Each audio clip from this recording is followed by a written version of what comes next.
Iran और Israel के बीच युद्ध जारी है। दोनों तरफ से जमकर बमबारी हो रही है। इस युद्ध में अब तक 220 से ज्यादा लोग मारे गए। ईरानी हमलों में इजराइल को काफी नुकसान भी हुआ है। तेहरान टाइम्स की रिपोर्ट के मुताबिक ईरान ने इस बार इजरायली खुफिया एजेंसियों अमान और मोसाद के मुख्यालय को निशाना बनाया। रिपोर्ट में दावा किया गया कि हमले के बाद जब एक फॉल्स अलार्म ने इजरायली इलाकों में घबराहट फैलाई, तब सोमवार की सुबह ईरान ने एक दूसरी मिसाइल वेब लॉन्च की थी। रिपोर्ट के मुताबिक यह हमला सीधे इजराइल द्वारा कब्जा किए गए क्षेत्रों पर केंद्रित था। यह हमला मौजूदा संघर्ष की शुरुआत के बाद से 10वां बड़ा अटैक था। मीडिया रिपोर्ट्स के मुताबिक मिसाइल हमलों का मुख्य निशाना इजरायली सैन्य खुफिया एजेंसी अमान का लॉजिस्टिक्स सेंटर था, जो ग्वालिलोट में स्थित है। ये वही क्षेत्र है जहां इजरायल की सैन्य खुफिया गतिविधियों का संचालन होता है। हमले के बाद ये लॉजिस्टिक्स सेंटर जलकर तबाह हो गया। हैरानी की बात तो यह है कि मोसाद मुख्यालय पर हमला करने के बाद अमान के लॉजिस्टिक्स सेंटर पर हमला किया गया। खबर यह है कि ईरानी मिसाइलों ने अमान को पूरी तरह से नष्ट कर दिया है। मोसाद मुख्यालय के बाद संघर्ष के 5वें दिन ईरान ने इजरायल के रसद मुख्यालय पर हमला किया। तेहरान टाइम्स की रिपोर्ट के मुताबिक 17 जून की सुबह ईरान की मिसाइलों ने इजरायल में कई स्थानों पर हमला किया था।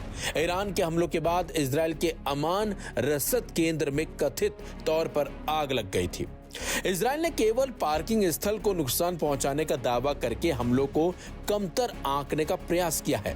इजरायल की कुलीन इकाई से जुड़ी गुप्त बैकअप साइटों को ईरान ने भयंकर तरीके से नुकसान पहुंचाया है, ये ईरान ने दावा किया है।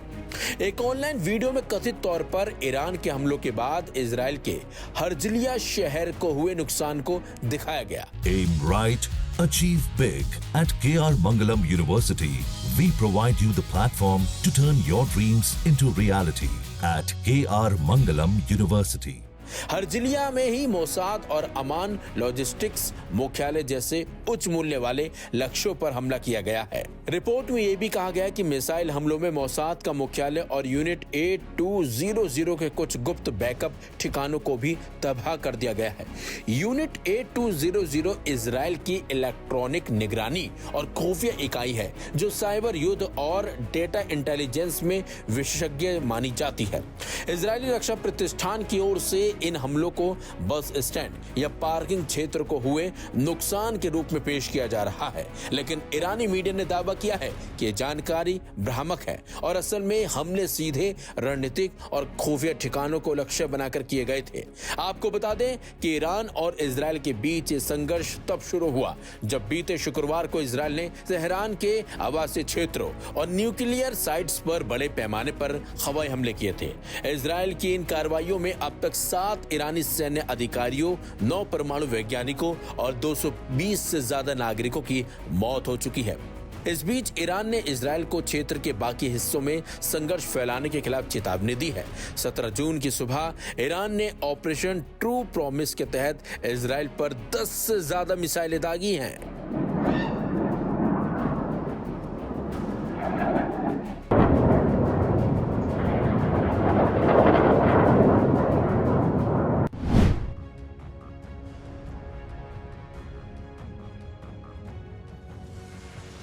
ईरान और इसराइल का युद्ध बेहद खतरनाक मोड़ पर पहुंच चुका है।